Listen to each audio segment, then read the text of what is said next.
지금부터 서울시와 4대 종단이 함께하는 살자, 사랑하자, 살사 프로젝트 열린 포럼 삶으로 만나는 생명 이야기를 시작하겠습니다. 저는 오늘 사회를 맡은 원불교 서울교구 사무국에 근무하는 노현성 사무국장입니다. 반갑습니다.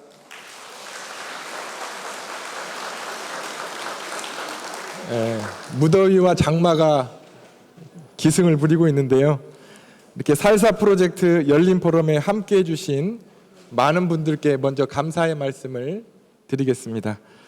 서울시와 4대 종단이 함께하는 살사 프로젝트가 올해 10년째를 맞이했습니다. 올해 열린 포럼에서는 특히 생명의 의미와 존귀함을 다시 생각해보고 그간의 살사 프로젝트 진행 과정을 통해 논의되었던 생명 이야기를 함께 나눠보는 시간을 마련했습니다. 아무쪼록 함께 하신 모든 분들께 의미 있는 시간이 되시기를 기원드리면서 오늘 첫 번째 순서로 원불교 이산 한덕천 서울교구장님의 환영사가 있겠습니다. 인사드리겠습니다.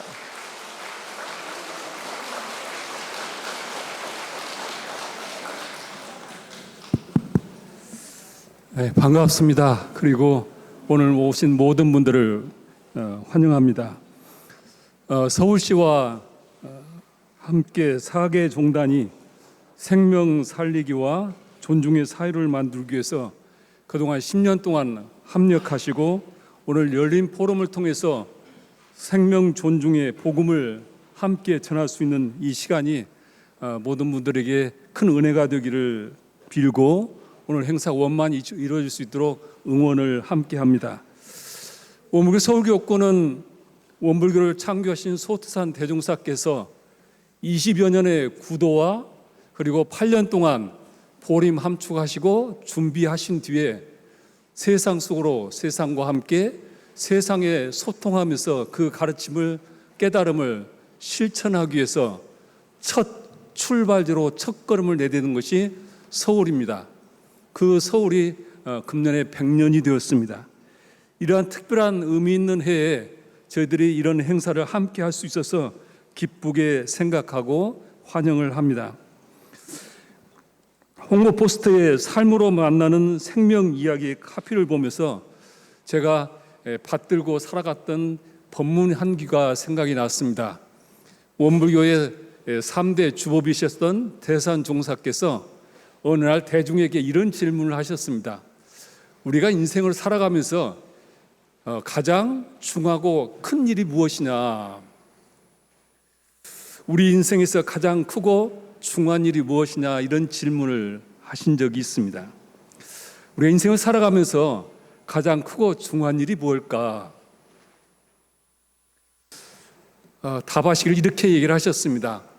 잘 태어나고 잘 낳고 잘 살고 잘 죽는 일이 가장 중요하고 가장 큰 일이다, 이런 말씀을 하셨는데 아마 우리 인간뿐만 아니라 모든 생명체는 잘 낳고 잘 살고 잘 죽는 것이 가장 크고 중요한 일이 아닐까, 그런 생각이 들어갑니다. 이 일에 가장 근저에는 생명이라고 하는 것이 이제 근저에 중요한 것인데, 그런데 현실은 전쟁과 기화와 빈곤과 또 기후위기와 또 한쪽으로는 생명 경시 풍조로 인해서 많은 사람들이 또 인류가 고통으로 떠밀려 있습니다. 이러한 때 이런 고통을 외면하지 않고 대사랑과 대자비와 대은혜로 모든 생명을 품에 안고 길을 열어가시는 여기 계신 모든 분들에게 감사와 존경의 마음을 드립니다. 오늘 삶으로 만나는 생명 이야기가 서울 시민뿐만 아니라 인류에게 희망이 되고 길이 되기를 빌면서 다시 한번 감사와 존경의 마음으로 환영하고 오늘 행사를 응원하겠습니다. 감사합니다. 감사합니다. 다음은 서울시 시민건강국 정신건강과 이경희 과장님 인사 말씀이 있겠습니다. 과장님 모시겠습니다. 인사. 안녕하세요. 방금 소개받은 서울특별시 시민건강국 정신건강과장으로 있는 이경입니다. 이렇게 만나 뵙게 돼서 반갑습니다. 먼저 2024년 살자 사랑하자 프로젝트 열린 포럼을 개최를 진심으로 축하드리고 또 준비해 주신 관계자분들 그리고 오늘 이 자리에 함께해 주신 그 생명돌봄 도시를 만들기 위해서 함께 자살 예방 사업을 같이 하고 있고 관심을 갖고 계시는 시민 여러분들께 다시 한번 감사 인사드리겠습니다. 그동안 이제 앞서서도 말씀이 있었지만 저희 서울시가 그동안 그 서울 시민 서로가 돌보는 생명 돌봄 도시 서울이라는 비전 하에 이 사업이 2015년도부터 시작이 되어서 지금 10년째 운영되고 있습니다. 네, 이 살자 프로젝트, 살사 프로젝트는 4대 종교, 전국 최초로 서로 다른 종교 대표들이 모여서 우리가 가지고 있는 사회 문제를 함께 해결하고자 특히 생명과 관련된 자살 예방 사업을 함께 하고자 전국 최초로 종교계와 그다음에 관이 함께 만들어진 사업입니다. 그래서 그 종교 각각의 가지고 있는 종교 특색에 맞게 종교 예식이라든가 또 종교에 따른 프로그램, 그다음에 종교 리더자들을 양성하는 생명 지킴이 프로그램, 그다음에 우리 서울시 25개구 자치구의 협력 사업 그리고 오늘 열리고 있는 이 포럼들을 각 종교에 맞게 사업을 실시를 하고 있습니다. 그래서 너무나도 다 열심히들 해주셔서 너무 감사드리고요. 또 오늘 이런 포럼은 오늘 이제 그 일환의 하나로 이렇게 포럼이 진행이 되는데 삶으로 만나는 생명 이야기 그 주제 제목이 너무 멋있습니다. 맞추어서 좋은 우리 서울 시민의 건강과 정신 건강과 또한 자살 예방을 위한 좋은 담론들 많이 말씀해 주시고 저희는 나온 얘기들 잘 담아서 서울시 정책으로 심어낼 수 있도록 노력하겠습니다. 네, 감사합니다. 네, 감사합니다.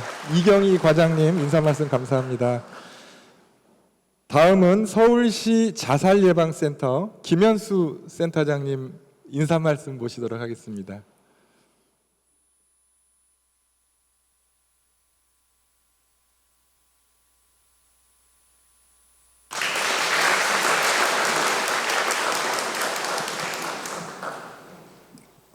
서울시에서 4대 종단과 함께 시민의 자살을 예방하기 위해서 함께한 지 10년 되었다고 합니다. 또 많은 분들이 말씀하시는 것처럼 이렇게 4대 종단이 함께 아주 숭고한 생명을 지키기 위해서 활동을 같이 하는 도시는 현재는 서울밖에 없습니다.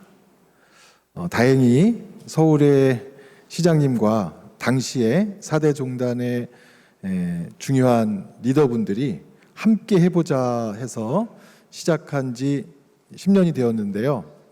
10년 동안 자살률이 좀 내려가는 듯 하다가 코로나를 겪으면서 안타깝게도 작년 또 올해 안타깝게도 이제 늘어나고 있다. 그런 소식을 저희가 접하면서 오늘의 자리가 더 중요하지 않나 생각합니다. 사람들이 정말 힘들 때 저는 정신과 의사로서 저한테 오는 줄 알았어요. 이렇게 제일 힘들 때 병원의 의사에게 오겠지. 근데 아니었어요. 제일 힘들 때 누구를 찾아가나 봤더니 제일 힘들 때 목사님에게 가시는 분, 또 신부님 찾으시는 분, 또 스님 찾으시는 분, 또 교무님 찾으시는 분.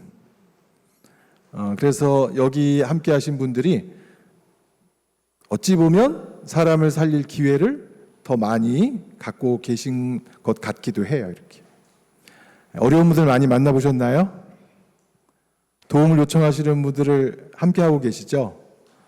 그래서 아마 이 대도시 950만 명 대도시의 자살률이 다행히 이제 세종시를 빼놓고는 늘 자살을 적게 하는 도시가 되는 것은 아마 함께 해주신 이 4대 종단의 곳곳에 계신 그런 생명 지킴이 분들이 아니었을까 늘 생각해 왔습니다. 점차 어려워지는 이 시국에서 생명을 지키는 그런 분들을 만나는 여러분들의 소임을 저희 서울시 자살예방센터도 함께할 것을 약속드리고요.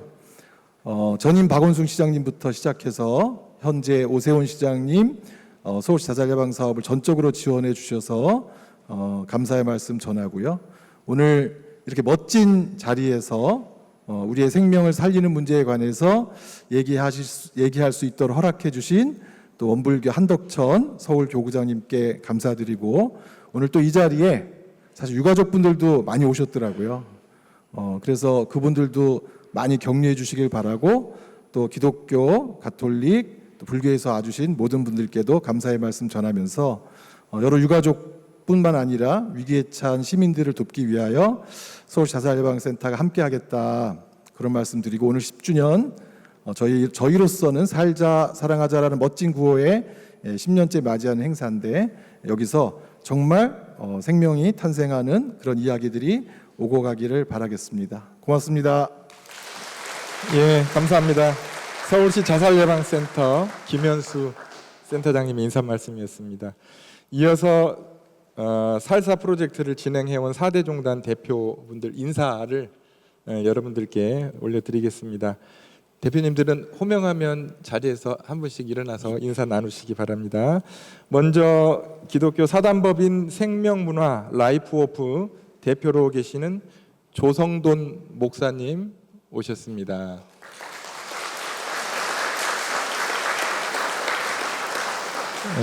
다음은 대한불교 조계종 불교 상담 개발원 부원장으로 계시는 해안 스님 오셨습니다.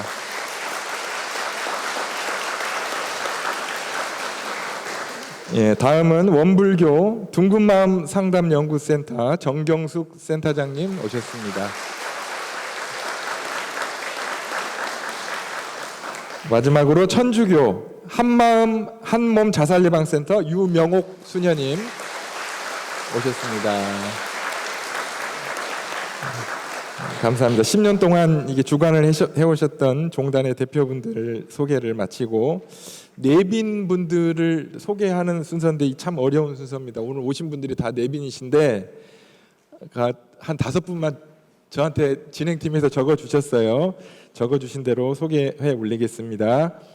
원불교 서울교구 교도 대표이신 신산 박오진 교회 의장님 오셨습니다.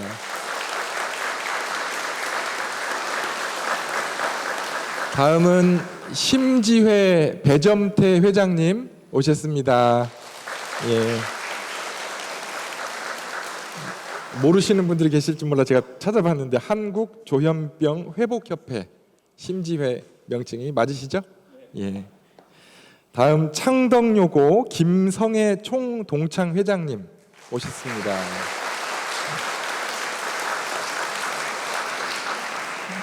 다음은 모래상자 치료학회 대표 이희자 교수님 오셨습니까? 예.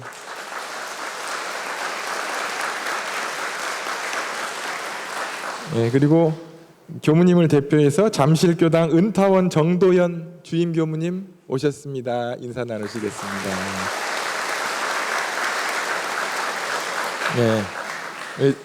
여기 오신 모든 분들이 다 내빈이신 거 아시죠? 내빈을 위해서 다 전부에게 박수 부탁드리겠습니다.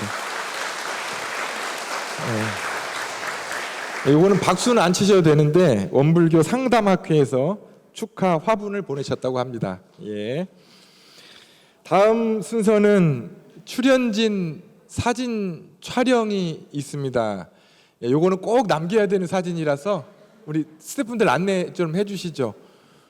이쪽에 그 조직이 분과장님까지 일어서셔서 그대로 무대로 올라와 주시기 바랍니다.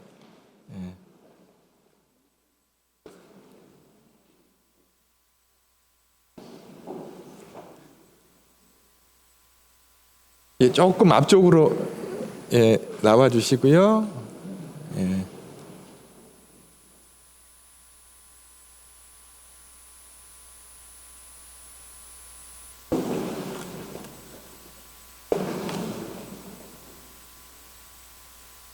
예, 오른쪽으로도 몇 분 오셔야 되겠습니다. 한 줄로 서시기 바랍니다. 한 줄로. 예, 한 줄로 서 주시고요. 예. 예. 예, 교구장님은 가운데 계시고 좌우 날개에 계신 분들이 조금 앞쪽으로 나오셔서 약간 둥그렇게, 그리고 저기 지금 손 들고 계시는 지금 카메라 렌즈 두 곳을 바라봐 주시기 바랍니다.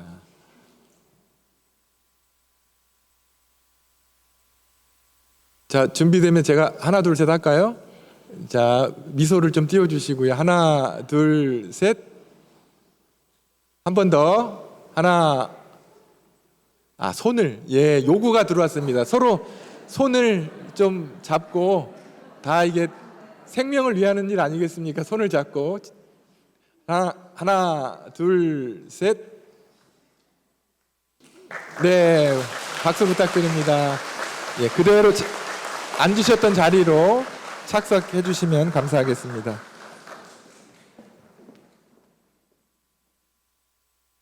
네, 4대 종단과 또 생명을 지키기 위해서 활동하시는 분들이 이렇게 한 자리에 모여서 의미 있는 사진 촬영을 하는 게 참 좀 감개무량한 시간이었습니다.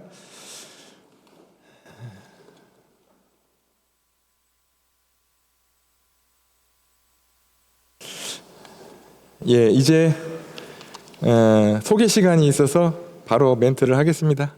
이제 본격적으로 열린 포럼의 기조 강연을 시작하겠습니다. 오늘은 원광대학교 마음인문학 연구소장 장진영 교수님이 생명의 본질과 실제라는 주제로 기조 강연을 하겠습니다. 장진영 교수님은 주로 불교 심성론 및 수행론, 원불교 마음공부, 마인드풀니스 명상, 마음공부 공동체 구현 등에 관심을 가지고 연구를 해오셨으며 케어마인드 등 다수의 프로그램 개발, 마음학교 개설 등 마음인문학의 사회적 확산에 기여하고 계십니다. 예, 장 교수님의 기조 강연을 듣겠습니다. 네, 반갑습니다.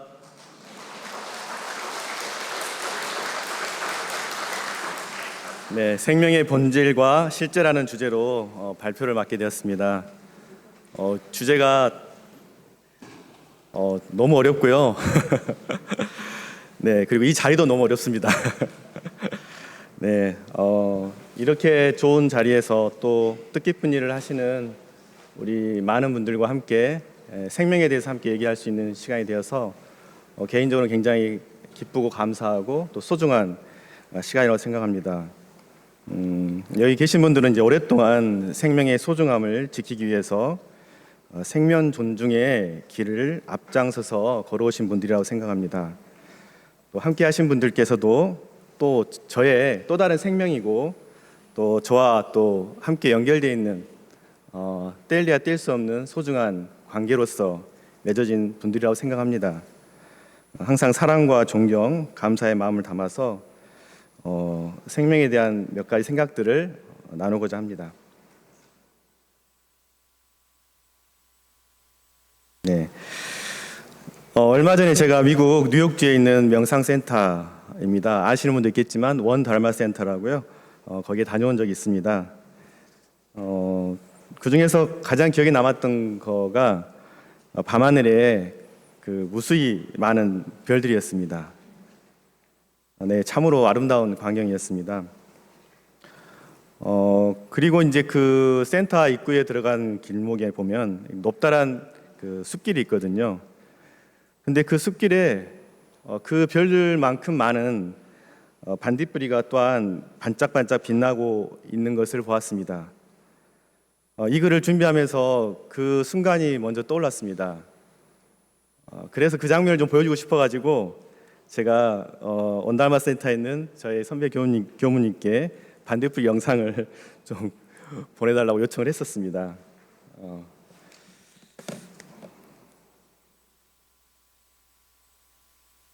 혹시 보이실지 모르겠어요. 반짝반짝이는 반딧불이가. 네. 생명은 저마다 아름다운 빛을 내고 있다고 생각합니다.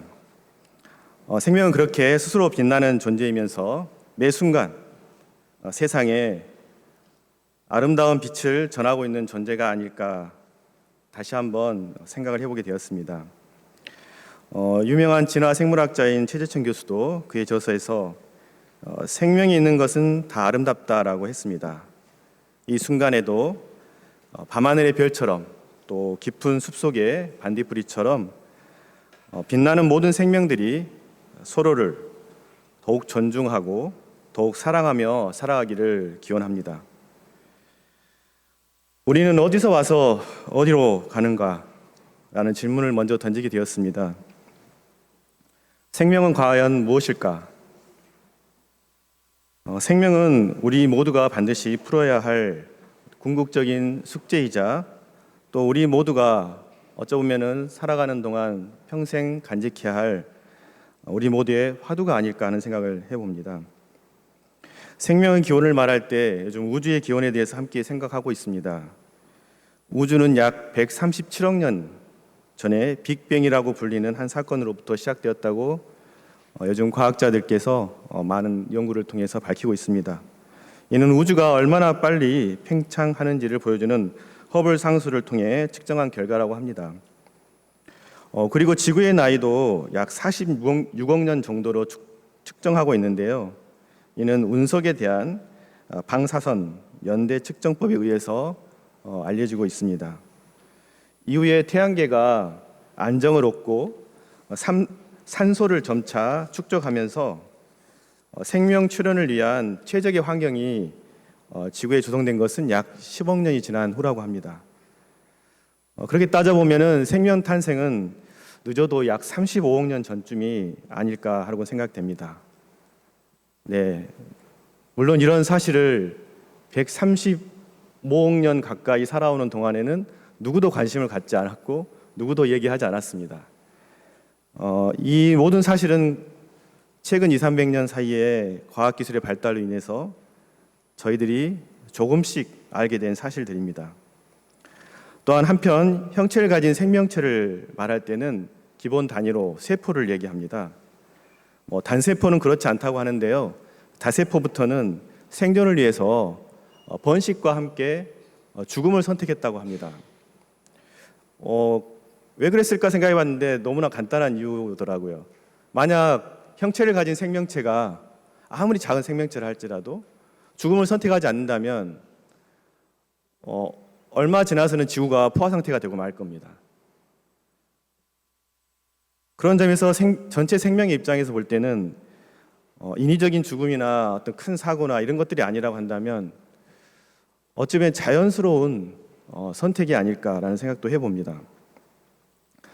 그런데 또 다른 흐름에서는 요즘 생명공학이 발달하면서 영원한 생명을 꿈꾸는 시대가 되었습니다.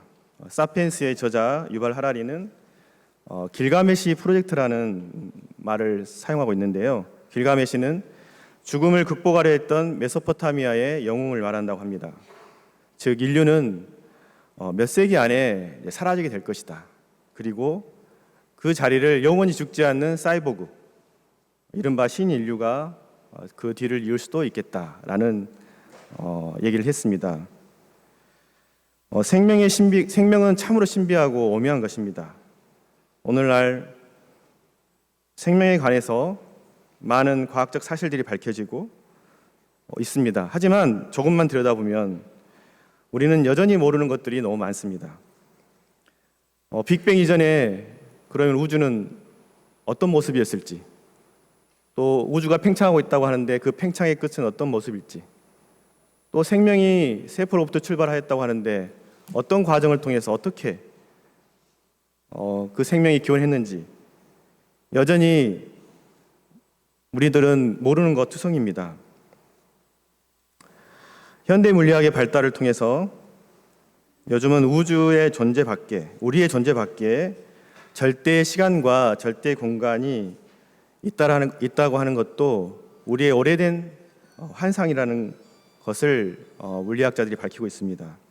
이탈리아의 물리학자인 카를로 로벨리는 시간은 흐르지 않는다라고 주장하고 있습니다.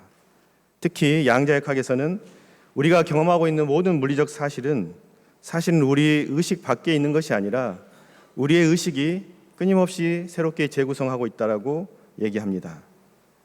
즉, 우리가 경험하고 있는 세상은 우리의 의식에 의해서 만들어진 세상이다. 한마디로 일체유심조다라는 말씀입니다. 지금 이 순간에도 우리는 각자의 생명뿐만 아니라 우리 생명을 둘러싸고 있는 모든 환경까지도 끊임없이 재구성하고 있다는 것입니다. 그러므로 우리의 의식이 생겨나는 곳, 우리의 생각이 시작되는 곳, 또 우리의 마음이 일어나는 곳에서 우리는 생명의 근원을 다시 한번 생각해 봐야 하지 않을까 생각됩니다. 다시 한번 이제 물어보지 않을 수 없는 것이, 그렇다면 한 생각 나기 전에 그 소식은 어떤 것인가? 또 이 천지가 나뉘기 전 자리는 어떤 자리일까? 또 우리 부모님이 혹은 그 선조 조상들이 나기 이전에 그 자리는 어떤 모습이었을까? 네, 부처님께서는 우주의 시간이 영원한가 혹은 영원하지 않은가, 혹은 우주의 공간이 무한한가 무한하지 않은가, 또 우리의 영혼이 육체와 같은 것인가 다른 것인가, 또 생사 자유를 얻어 열반을 얻으신 열애께서는 사후에도 존재하는가 그렇지 않은가 등에 대해서 침묵으로 즉답을 피하셨습니다. 그리고 자아와 세상에 대한 모든 존재들은 실체를 가지고 있지 않다라는 무아의 가르침을 펴시고, 또 모든 존재는 서로 의지하여 일어난다라고 하는 영계의 가르침을 강조해 주셨습니다. 그리고 그러한 모든 존재들을 대하는 태도로서 자애와 연민, 자비를 강조해 주셨습니다. 창세기에서 보면 하느님의 형상대로 인간을 창조했다라고 선언해 주셨습니다. 그리고 예수님께서는 나는 세상의 빛이요 나를 따르는 자는 생명의 빛을 얻을 것이라고 하셨습니다. 나는 길이요 진리요 생명이요 부활이라고 하셨습니다. 그리고 이웃과 생명을 대하는 태도로서 특히 사랑을 강조해주고 계십니다. 소태산 대종사님께서도 우주와 생명의 근원으로서 이론상의 진리를 밝혀주고 계십니다. 그리고 불변의 측면과 변하는 측면으로 두루 밝혀주고 계십니다. 또한 천지의 도와 덕으로 만물이 그 생명을 지속하고 그 형각을 보존할 수 있다라고 하셨습니다. 그리고 이러한 모든 생명들이 살아가기 위해서는 없어서는 살 수 없는 관계, 곧 은혜가 있다라는 것을 또한 강조해 주고 계십니다. 성자들의 말씀, 깊은 뜻을 다 알 수는 없지만 우리의 생명을 개체로서 태어나서 살다가 죽어가는 그런 한정된 존재로만 보지 않으시고 생명의 의미를 더 깊게 그리고 더 넓게 밝히고 계십니다. 일반적으로 생명이란 태어나서 죽을 때까지 다른 생명과 상호작용하며 주변의 환경에 영향을 주고받으면서 살아가는 것이다라고 말할 수 있을 것입니다. 즉, 생명은 태어나고 죽는 것, 그리고 또한 생명은 다른 생명과 상호작용하는 것, 또 생명은 다른 주변의 환경, 모든 존재들과 영향을 주고받고 있는 것, 그리고 생명은 끊임없이 살아가는 그 자체라고도 할 수 있습니다. 그러나 오늘날 생명은 안팎으로 큰 위기에 처해 있습니다. 외적으로는 물질이 개벽되는 시대에 급속히 변하는 환경의 변화에 처해 있습니다. 또한 생명은 그동안 생명을 보호해왔던 공존을 위한 상호협력의 공동체가 붕괴되면서 생존을 위한 무한 경쟁에 안전망 없이 노출되고 더욱더 그 심화되는 경쟁에 끌려가고 있습니다. 또한 내적으로 보면은 끊임없이 생겨나고 있는 욕구와 또 아무리 채우려고 해도 채울 수 없는 그 욕구가 계속되면서 거기에 대한 절망과 좌절이 반복되고 있습니다. 더 들어가 보면은 자신과 세상에 대한 잘못된 관념, 즉 스스로 작은 존재로, 스스로를 단절된 존재로 보는 근본 무지가 더욱 심화되고 고착되고 있다고 생각됩니다. 이런 점에서 생명의 의미를 좀 더 다시 한번 생각해 보는 시간이 되었으면 좋겠습니다. 이러한 생명의 의미를 극복할 때, 위기를 극복할 때 우리는 개체적 생명에 한정돼서 생명을 정의하기보다는 좀 더 근원적으로, 좀 더 관계적으로 이 부분을 접근할 필요가 있다고 생각이 들었습니다. 파도가 나타났다 사라지듯이 개체적 생명이 나타났다 사라지기를 반복하지만 바다는 늘 그대로 있듯이 더 깊게 보면 근원적 생명, 한 생명, 큰 생명이 모든 개체적 생명의 바탕이 되고 근원이 되고 있음을 저희들은 알 수 있습니다. 또한 개체적 생명으로서 겉으로는 홀로 태어나서 홀로 살다가 홀로 사라지는 것처럼 보이지만 더 넓게 보면 저희들은 항상 무수한 사랑과 은혜 속에서 상호작용하면서 관계적 생명으로 서로 연결된 삶을 살고 있다는 걸 알 수 있습니다.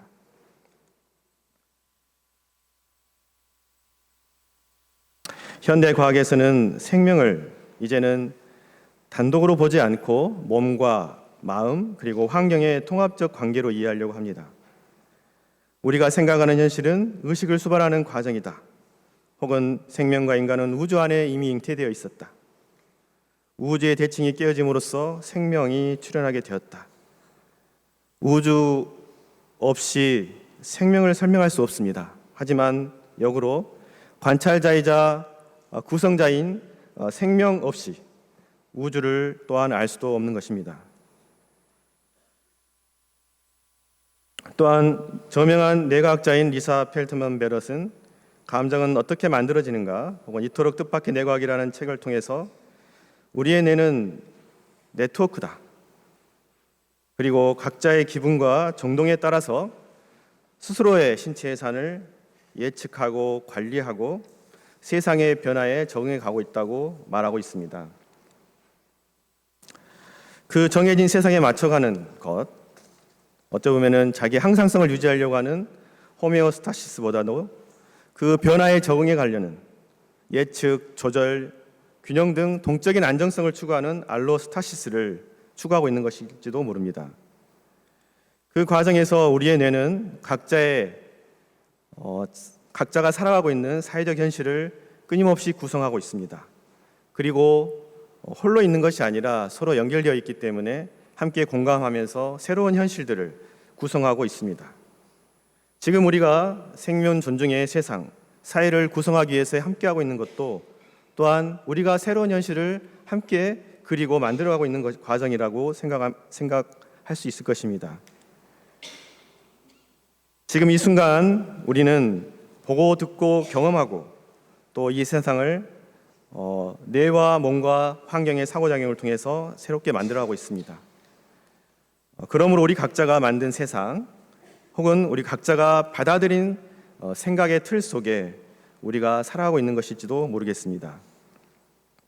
이러한 사실로부터 우리는 생명을 대할 때 흔히 가질 수 있는 자신과 세상에 대한 고정관념 혹은 분별성, 그런 생각의 틀을 알아차리고 내려놓는 일을 해야 될 때가 아닌가 생각해 봅니다. 이 점에서 생명에 대해서 새로운 관점을 함께 생각해 보았으면 합니다. 개체적 생명에서 근원적 생명으로 생명을 더 깊게 이해하고 개체적 생명에서 관계적 생명으로 생명을 더 넓게 이해할 필요가 있다고 생각합니다. 이에 저는 생명 존중을 위해서 세 가지 공부를 제안해 보고자 합니다. 첫째, 개체적 생명에 대한 공부입니다. 이는 생명을 더 잘 알아가는 공부라고도 할 수 있습니다. 이는 각자의 환경 속에 적응하면서 살아가는 모든 우리의 마음, 몸과 마음의 작용들, 그런 생명 현상들을 있는 그대로 관찰하고 알아차려가는 과정입니다. 이는 생명과 생명 현상에 대한 우리의 무지를 극복하고 또 생명의 현상들을 있는 그대로 수용하고 인정해 주는 과정입니다. 이를 통해서 우리는 생명에 대한 실체적 접근이 아니라 관계적 접근을 할 수 있고, 또한 존재 자체로 보기보다는 그것을 바라보는 우리의 인식의 태도, 인식의 관점을 새롭게 변환시킬 수 있다고 생각합니다. 두 번째로 생명 존중의 공부를 근원적 생명에 대한 공부로 확장시켰으면 좋겠습니다. 이는 생명을 잘 지키고 보존하는 공부라고도 볼 수 있습니다. 이는 개체적 생명에서 벗어나서 근원적 생명으로 돌아가는 공부입니다. 생명의 근원과 바탕을 회복하고 잘 지켜가고자 하는 공부입니다. 외부의 변화에 자동적이고 습관적으로 일어나는 생명 현상을 집착하거나 얽매이는 태도가 아니라 제3의 중립적인 대상, 예를 들어 호흡이라든지 혹은 단전이라든지 제3의 대상, 하느님이나 부처님 혹은 이론상, 신앙의 대상도 저는 제3의 중립적 대상에 포함될 수 있다고 봅니다. 직접 묵상하고 기도하고 명상하면서 스스로의 영성과 본성을 회복함으로써 근원적 생명에 대한 체득을 통해서 그 자리를 떠나지 않는 공부가 필요하다고 생각합니다. 세 번째는 관계적 생명에 대한 공부입니다. 이는 생명이 갖고 있는 무한한 사랑과 은혜를 함께 나누고 사용하는 공부입니다. 이는 개체적 생명에서 벗어나 관계적 생명으로 전환함으로써 모든 생명을 사랑, 자비, 은혜로 감싸주고 안아주고 치유해가는 공부라고 할 수 있습니다. 이를 통해서 모든 생명들이 없어서는 살 수 없는 은혜의 관계에 있음을 함께 자각하고 또 함께 감사하고 보온하는 실행을 해가는 공부라고 할 수 있습니다. 이 세 가지 공부를 제가 함께 모아서 마무리할 때 생명 신호등이라는 것을 제안해 보고자 합니다. 생명 존중의 마음 신호등이라고 이름을 붙여봤는데요. 빨간불이 오면은 저희들은 자동적으로 멈추게 됩니다. 생명에 대한 잘못된 견해나 사고의 틀을 빨간불을 통해서 멈춰보는 겁니다. 자동적 사고 혹은 습관적으로 하는 행동들을 잠시 멈추고 내려놓음으로써 근원적 생명을 우리는 회복할 수 있습니다. 또한 일상을 살아갈 때는 끊임없이 노란불을 통해서 살피고 챙기는 공부를 할 필요가 있을 것 같습니다. 이는 개체적 생명이 끊임없이 활동하고 있는 과정에서 나타나는 모든 생명 현상을 있는 그대로 관찰하고 소홀히 대하지 않고 살펴감으로써 그 개체적 생명이 어떤 요구가 있고 어떤 마음 작용이 있고 어떤 행동을 하려고 하는 것인지를 계속 관찰해가는 겁니다. 그리고 또한 파란불이 들어가게 되면은 이제는 파란불이면 가야 되겠죠. 네, 감사 보온의 마음으로 또 우리의 관계적 생명을 위해서 그동안 우리가 마음속에 품어왔던 사랑과 은혜와 자비의 따뜻한 마음을 잘 사용하고 나누는 공부입니다. 제가 준비한 내용들은 여기까지입니다. 생명에 대해서 지금 본질과 실제에 대해서 살펴봤는데요. 여전히 의문입니다. 생명의 소중함을 우리는 너무나 잘 알고 있습니다. 그리고 안타까운 죽음에 대해서 우리는 늘 마음속에 품고 살아가고 있습니다. 우리 스스로도 우리의 생명의 모든 모습들을 더욱더 소중히 바라보고 또 이 개체적 생명으로만 한정되어 있는 게 아니라 우리는 근원적 생명과 함께 연결되어 있다는 것을 항상 놓치지 않고 또 우리 주변에는 나 홀로 사는 것이 아니라 모두와 함께 관계하면서 살아가고 있다는 생명에 대한 더 깊고 더 넓은 관점을 통해서 앞으로도 생명 존중의 이 사업이 또 사랑과 감사와 은혜로 계속되기를 기원드리겠습니다. 네, 감사합니다. 네, 감사합니다. 예정된 시간을 너무 정확하게 맞춰서 기조 강연을 해주신 우리 장진영 교수님께 다시 한번 큰 박수 부탁드리겠습니다. 존엄한 생명의 의미를 새롭게 소개를 해주신 것 같고 또 우리에게 생명 존중 공부 그런 공부 방법을 또 제시를 해주셨던 기조 강연이었던 것 같습니다. 다음은 서울시 자살예방센터 교육지원팀 김은진 팀장님의 서울 시민을 위한 서울 시민에 의한 서울 시민의 생명 돌봄 도시 서울 만들기라는 주제의 서울시 자살예방 사업 및 정책 안내 발표가 있겠습니다. 예, 팀장님 인사 나누시죠. 네, 안녕하세요. 저는 서울시 자살예방센터 교육팀장 김은진이라고 합니다. 만나서 반갑습니다. 네.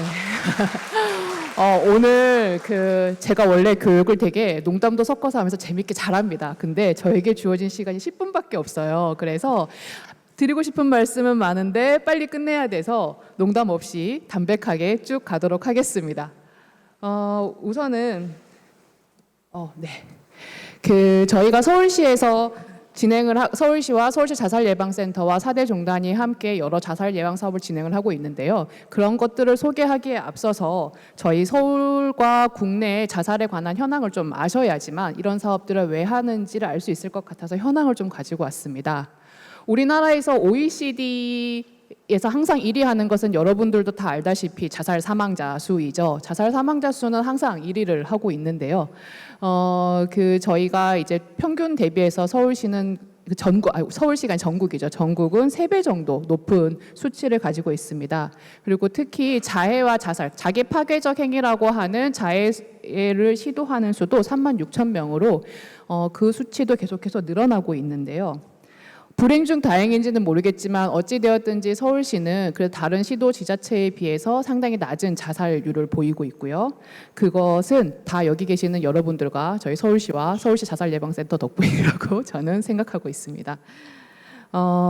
지금 여기 많은 거의 다 대부분의 선생님들께서 지금 생각보다는 남성분들이 많으세요. 제가 이런 강연을 오면 거의 다 여성분이시거든요. 근데 많으신데 지금 남성분의 자살 수가 2배 정도 많고요. 또 하나는 지금 여기 계신 분들이 많은 분들 중장년이실 텐데 중장년의 자살 사망자 수가 가장 높게 나타나고 있습니다.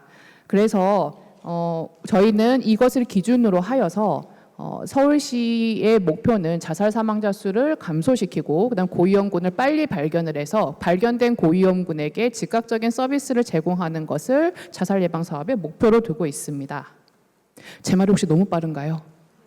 네, 감사합니다. 네. 그래서 저희가 이런 방향성을 가지고 크게 3꼭지로 사업을 진행을 하고 있는데요. 인구 1000만의 도시 서울에서 서울시와 서울자살예방센터만으로는 모든 사업이 진행될 수가 없겠죠. 그래서 다양한 유관기관과 함께 4대 종단과 함께하는 살사 프로젝트를 진행을 하고 있습니다. 살사 프로젝트에 대한 설명을 제가 할까 하다가 다들 아실 것 같아서 우선 넘어갈게요. 그 부분은. 네, 넘어가고 서울시와 이제 WHO라던가 미국 3사 등에서 자살 예방을 위해서 중요하다라고 생각하고 있는 것 중에 하나가 생명지킴이 사업입니다. 아마 원불교에서도 22년부터 생명지킴이 강사 양성을 시작하신 걸로 알고 있고 약 150명 정도 제가 양성이 되었다라고 신문 기사에서 본 적이 있습니다. 그리고 제 강연 뒤에 있는 그런 합창단 분들도 생명지킴이 교육을 받았다라고 제가 들었는데 맞나요? 네, 감사합니다. 네.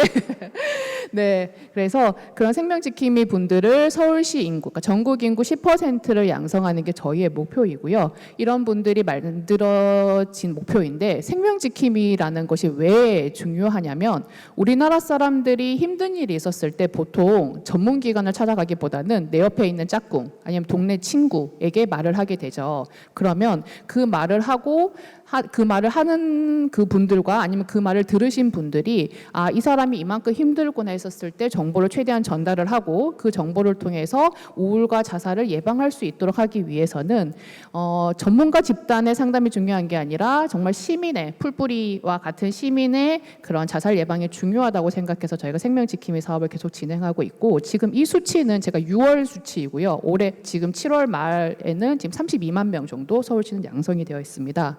그래서 생명지킴이 분들이 양성이 되고 이분들이 개인이니 좀 더 조직화해서 활동하면 좋겠다. 좋겠다라고 생각을 해서 만들어진 게 생명지킴 활동가와 마음건강 주민교육단이 있는데요. 자치구 보건소에서 각 사업을 운영을 하고 있으니 혹시 관심 있으신 분들은 보건소로 문의하시면 이런 활동을 함께 하실 수 있을 것 같습니다.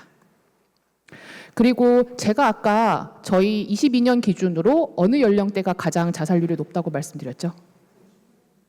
네, 중장년입니다. 중장년이 높다고 말씀을 드려서 저희가 생명지킴, 생명 존중 캠페인을 매해 2번 진행을 하고 있습니다. 2번 진행을 하고 있고 또 추가로 뭔가 이슈가 생길 때마다 플러스 캠페인도 진행을 하고 있는데요.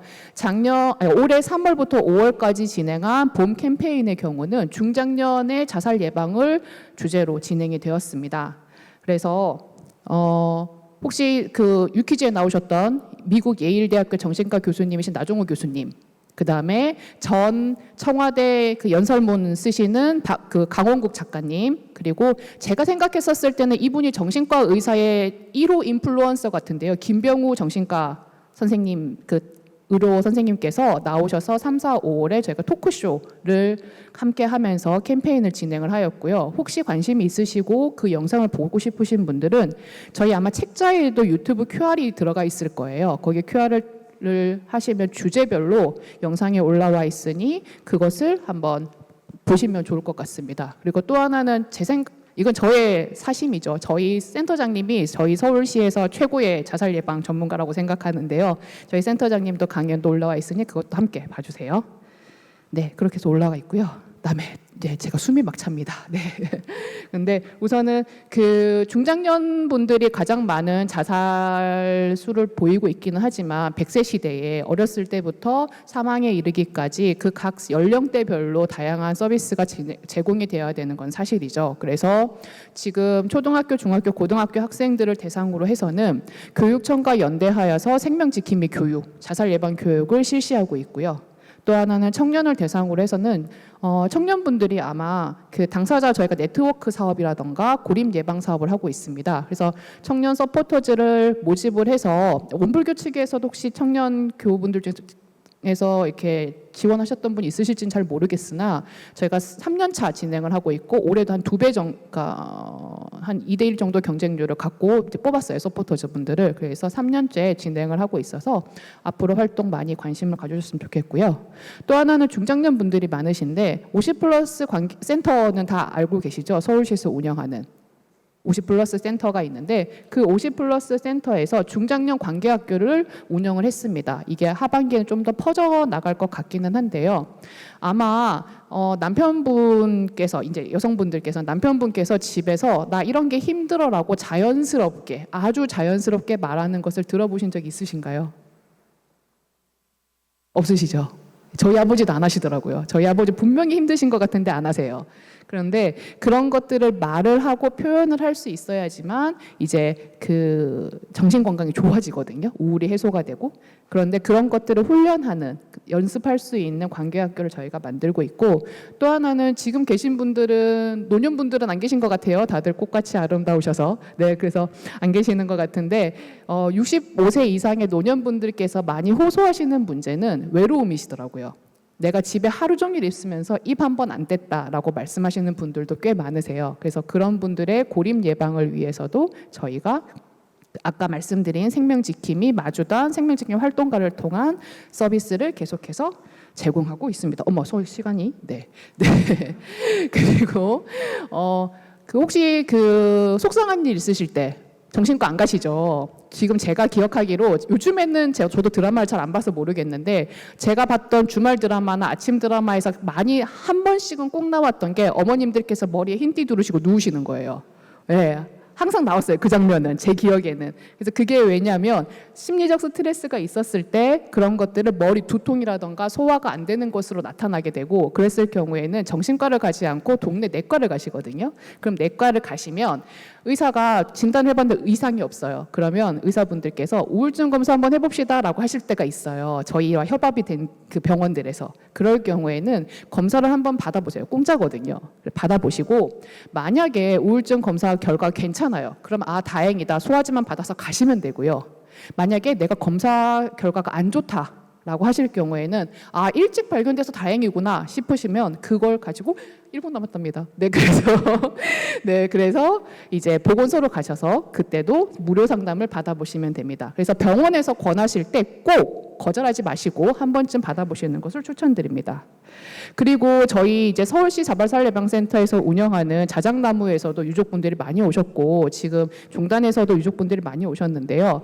앞에서 있는 여러 다양한 서비스가 있지만 그런 것들을 통해서도 해소되지 않은 어려움으로 자살 시도자분들이나 유족분들이 많이 발생되고 있습니다.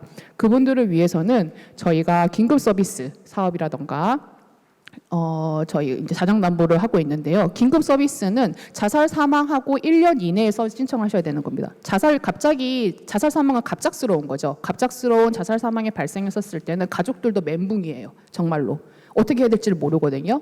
그럴 때는 경찰이 아마 서비스 정보를 저희한테 넘길 겁니다. 센터들로, 보건소나. 그랬을 때 전화가 가면 그 서비스를 받을 수 있도록 꼭 해주시면 좋겠습니다. 그리고 자작나무 서비스는 저희가 블로그에도 있으니까 보시고요. 이런 그 봉투 안에 저희가 자작나무 리플렛을 넣어놨습니다. 오늘 나눠드린 거기를 통해서 보시면 좋을 것 같습니다.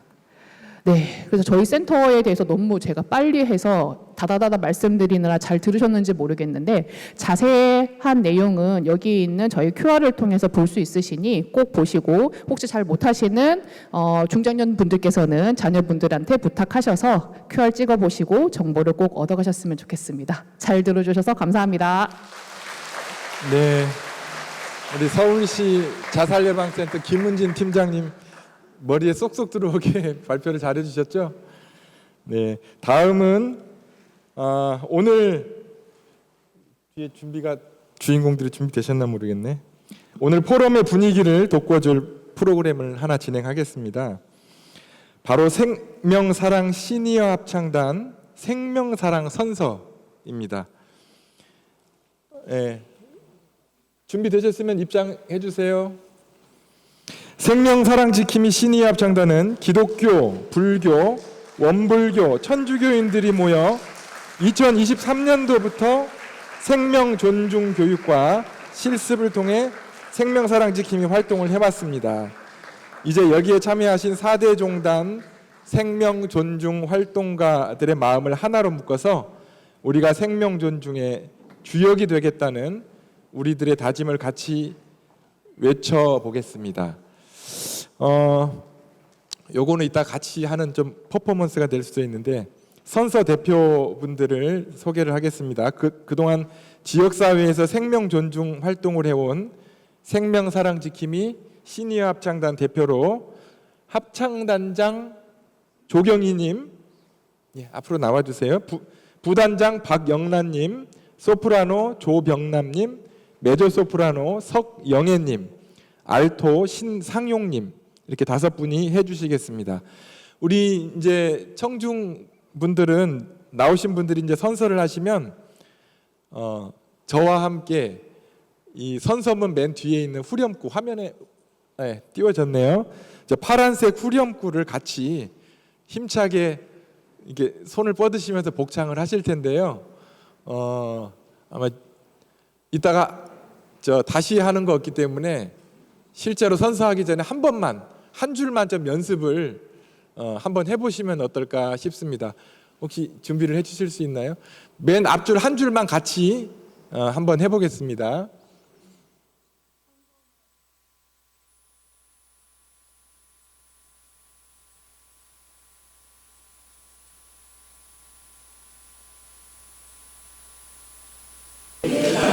지키겠습니다. 자, 연습하시길 잘했습니다. 지키겠습니다 딱 하고 나면은 그 뒤에 저랑 함께 큰 목소리로 지키겠습니다 이렇게 하시는 겁니다. 이제 연습 안 하고 바로 이제 실전으로 들어가겠습니다. 자, 부탁드리겠습니다. 예, 우리 안성호 교무님 마이크 좀 빨리 교체를 해주세요. 그래도 뒤에 다 막 들으시긴 하셨나 봐요. 다 하신 거 보니까. 발표석하고 임시로 빨리 바꿔주세요. 발표석. 장마철이라 건전지가 빨리 닿는 것 같습니다. 네. 자, 이제 실전입니다. 바로 이제 선서문 생명사랑 지킴이 선서. 하나, 우리는 생명사랑 지킴이로서 나와 이웃의 생명을 존중하고 지키겠습니다. 지키겠습니다. 하나, 우리는 이웃의 고민에 귀 기울이고 어려운 순간에 힘이 되도록 도와드리겠습니다. 도와드리겠습니다. 하나, 우리는 모두가 소중하고 사랑받을 가치가 있다는 것을 힘껏 알리겠습니다. 알리겠습니다. 하나, 우리는 누구나 서로에게 필요한 존재임을 느끼도록 노력하겠습니다. 노력하겠습니다. 하나, 우리는 물질 만능주의가 아닌 상호 존중과 배려의 사회가 되도록 힘쓰겠습니다. 힘쓰겠습니다. 네, 큰 박수로 우리의 퍼포먼스를 기쁘게 자축하겠습니다. 이 생명사랑 선서를 우리 함께 잘 지켜나갈 수 있도록 다짐하는 시간이 되었을 거라 생각하고요. 시니어 합창단과 함께한 생명사랑 선서를 우리 모두의 마음 깊이 다 새기셨죠? 예. 자, 다음은 이제 생명사랑 지킴이 시니어 합창단의 합창 순서입니다. 생명사랑 지킴이 시니어 합창단은 그동안 수선 22 합창단으로 활약해왔고 오늘 생명사랑 선서와 더불어서 포럼 기념 합창 공연으로 여러분께 인사를 하게 되었습니다. 연주 곡목은 푸른 열매, 청산의 사르리라, 고향의 봄 이상 세 곡입니다. 지휘자 김은숙님, 반주자 곽완수님 두 분을 소개하겠습니다. 예, 큰 박수로 합창단에게 기운을 실어주시기 바랍니다.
네, 아름다운 노래 감사합니다.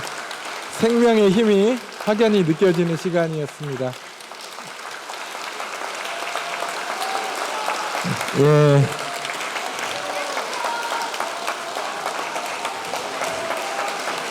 앵콜은 준비가 되지 않아서 이렇게 마무리를 하겠습니다. 자, 우리 사랑스러운 생명의 힘이 느껴지는 노래를 해주신 시니어 합창단께 다시 한번 큰 박수 부탁드리겠습니다. 이어서 삶으로 만나는 생명 이야기 4대 종단별 발표를 갖겠습니다. 발표 순서는 가나다 순으로 기독교, 불교, 원불교, 천주교 순으로 준비를 하였습니다. 발표자 한 분당 7분 시간을 지켜주시고요. 종료 1분 전에 남은 시간 1분 표시를 발표석 가까운 객석에서 보여드린다고 합니다. 각 종단 대표의 발표 후에 이어서 사전에 취합된 질문 중 종단별 한 가지씩 뽑아서 질의응답 시간을 갖겠습니다. 발표자분들께서는 질문에 대한 답변을 1분 내외로 해주시면 감사하겠습니다. 첫 순서로 기독교 대표로 아까 라이프 오프 상임이사로 계시는 장진원 목사님을 무대로 모시도록 하겠습니다. 장진원 목사님 나와주시고요. 장진원 목사님은 개신교의 자살 이해라는 주제를 가지고 발표를 준비해 주셨습니다. 목사님 인사 나누시고.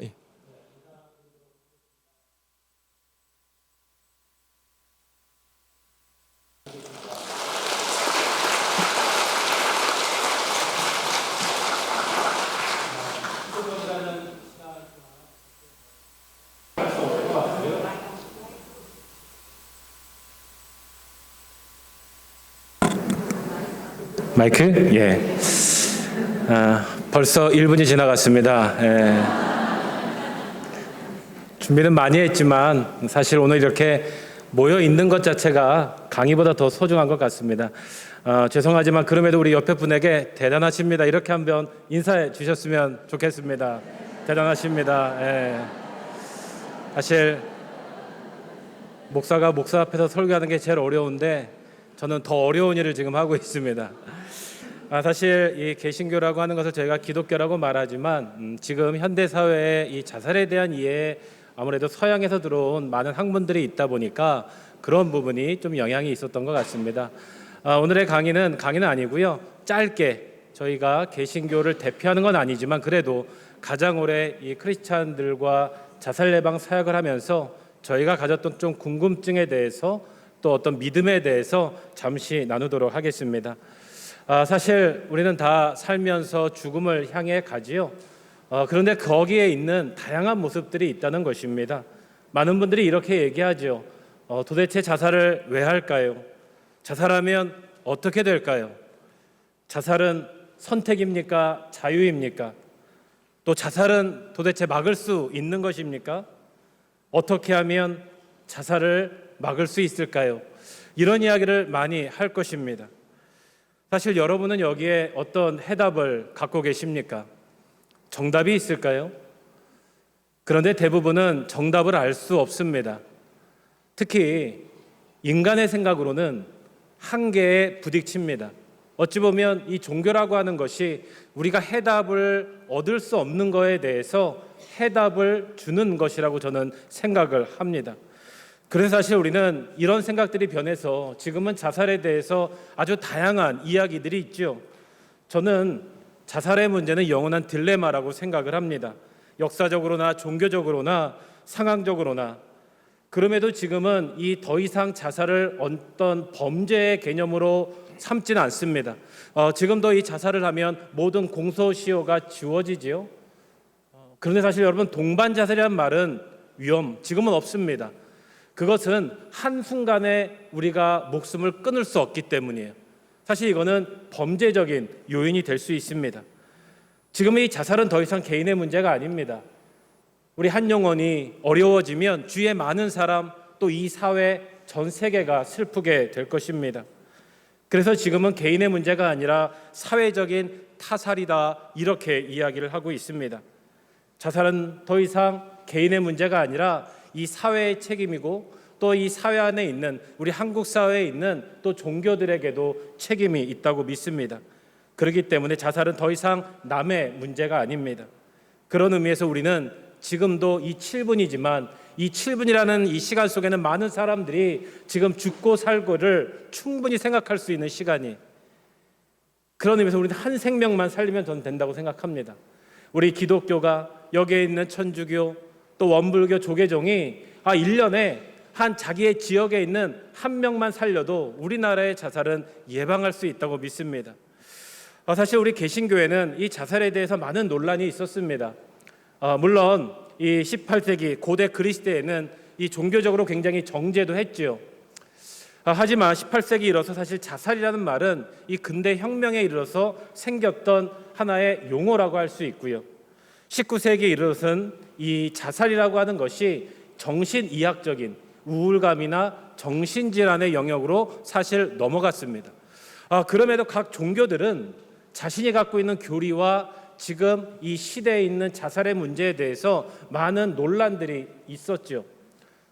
저는 오늘 개신교를 발표하기 때문에 간단하게만 말씀드리면, 우리 개신교는 이 카톨릭 이후에 종교 개혁 이후에 생긴 교단입니다. 우리 종교 개혁자들의 그런 자살 이해는 굉장히 이 종교적으로 큰 이 패러다임의 전환이었어요. 특히 이 종교 개혁자인 존 칼빈, 마르틴 루터 같은 경우에는 그 당시에는 굉장히 정죄하던 이 자살을 이제 하나님의 은혜의 수단으로 정말로 그 한 영혼을 살리기 위해서 장례를 치러주는 이런 일이 생기게 됩니다. 존 칼빈 같은 경우에는 정치적 타살이다라는 말이 개신교에서 여기서 나오게 되고요. 또 감리교회 창시자였던 이 존 웨슬리 선생님은 이 자살을 어떤 선행의 아주 중요한 것으로 시작을 했습니다. 이런 의미에서 보면 지금 많은 교회들, 우리 개신교도, 우리 크리스찬들은 사실 이 한 영혼에 대한 자살의 교리를 넘어선 종교라고 할 수 있습니다. 그럼에도 여전히 많은 교회와 우리 성도들은 이 자살의 문제 때문에 굉장히 힘들어하세요. 이 종교사회학에서는 이 자살을 좀 더 깊이 연구합니다.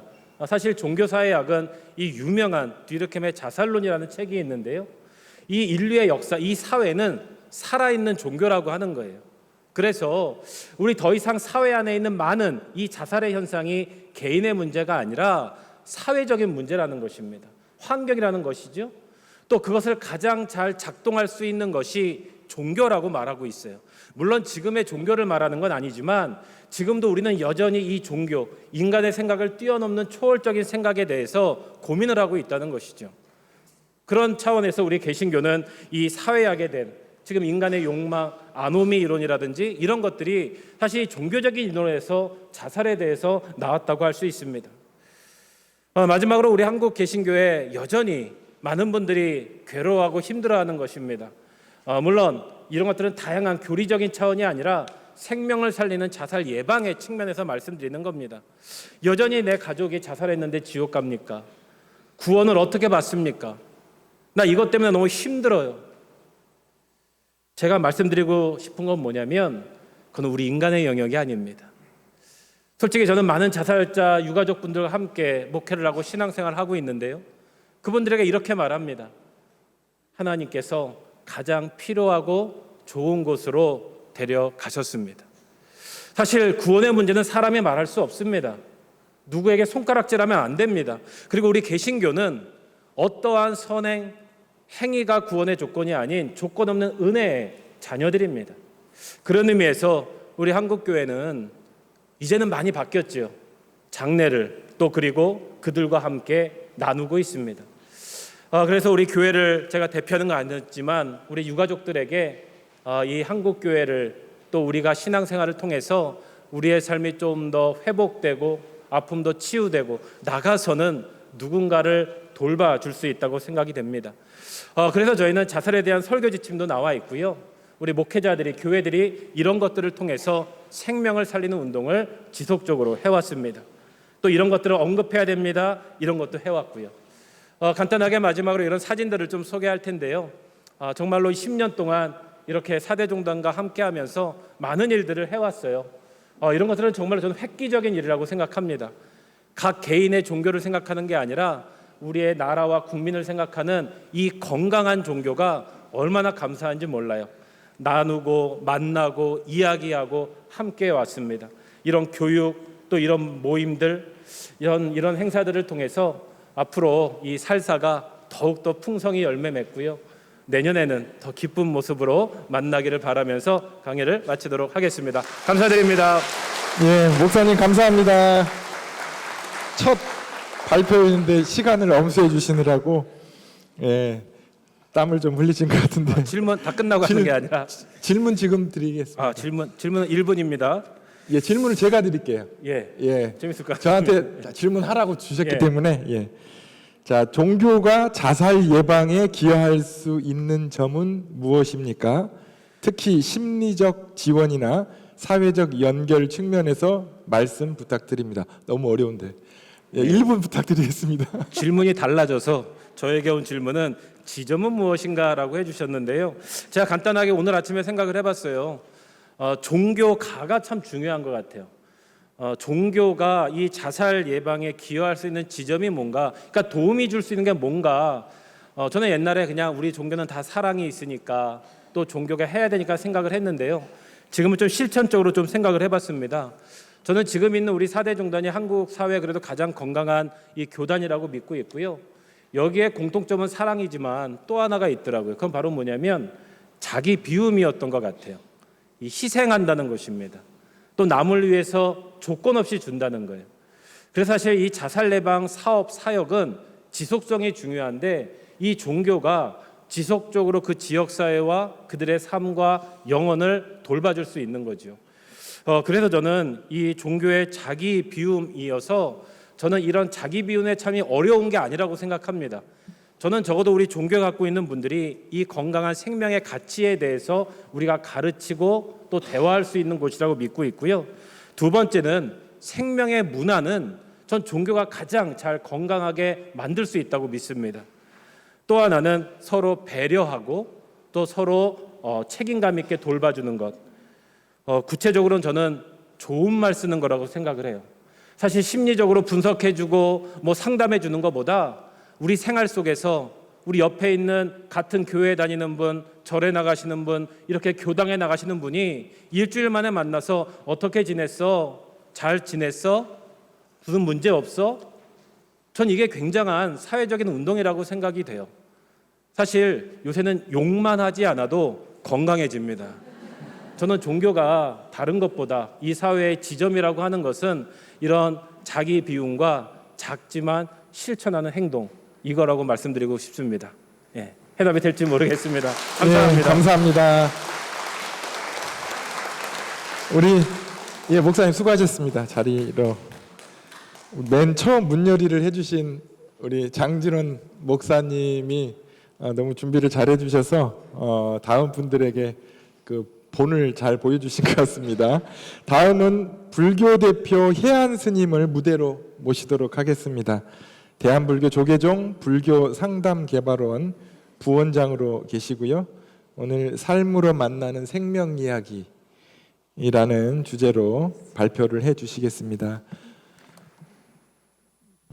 마이크 조금 가까이 해주시고요.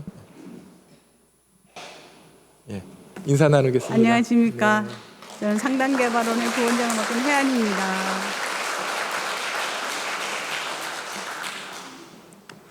오늘은 2024년 살사 프로젝트 열린 포럼 삶으로 만나는 생명에서 불교의 생명관과 자살 예방에 대해 이야기하고자 합니다.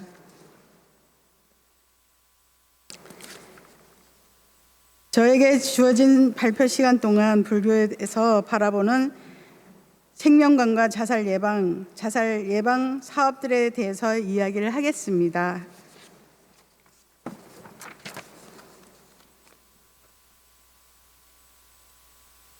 천상천하 유아독존이라고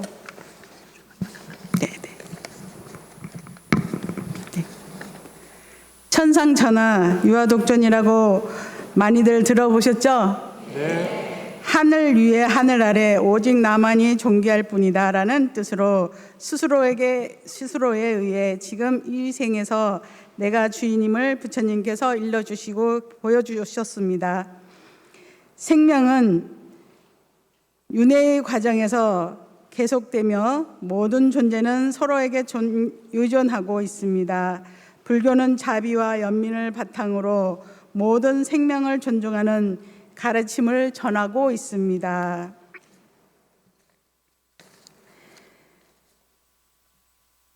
삶은 불확실하고 변화무쌍합니다. 불교에서는 이러한 불확실성을 받아들이고 죽음을 자연스러운 현상으로 수용하는 법을 배웁니다. 죽음은 삶의 한 부분이며 이를 두려워하기보다는 자연스럽게 받아들이는 마음이 중요합니다. 삶에는 고통과 슬픔이 따릅니다. 불교에서는 고통의 원인을 분석하고 이를 극복하는 방법을 제시합니다. 마음의 평정을 유지하고 명상을 통해 내면의 평화를 찾는 것이 중요한 방법 중 하나입니다. 모두가 각자의 고통을 극복하는 방법을 갖고 있는 중요합니다. 자살은 매우 복잡한 문제로 불교에서는 이를 깊이 이해하려고 합니다. 그리고 자살을 예방하기 위해서는 긍정적인 접근이 필요합니다.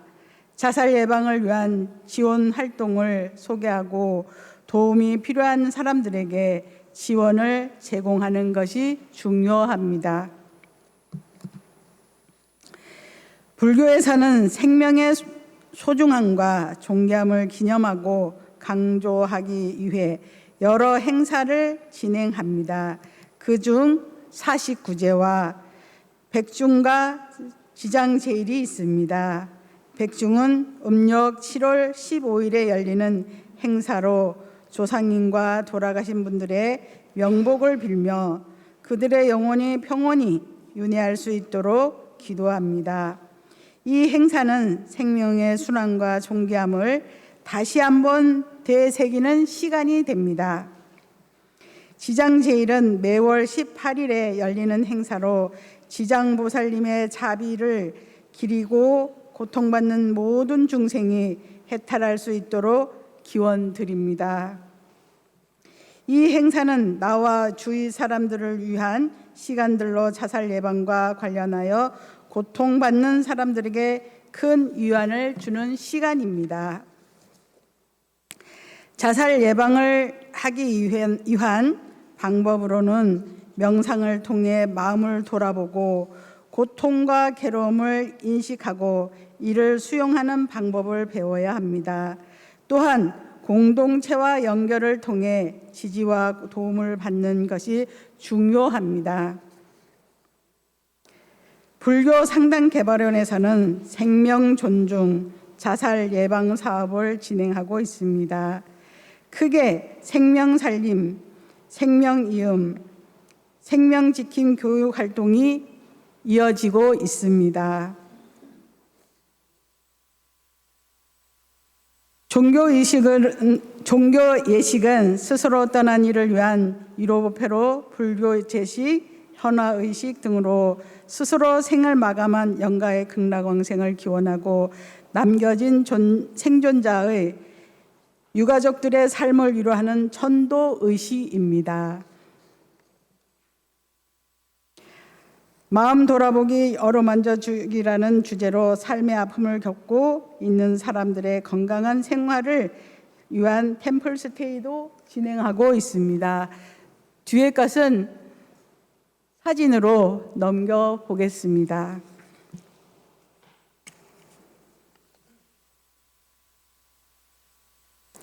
그리고 마지막으로는 불교 및 각 종교의 생명 존중 사상은 자살 예방에 중요한 역할을 합니다.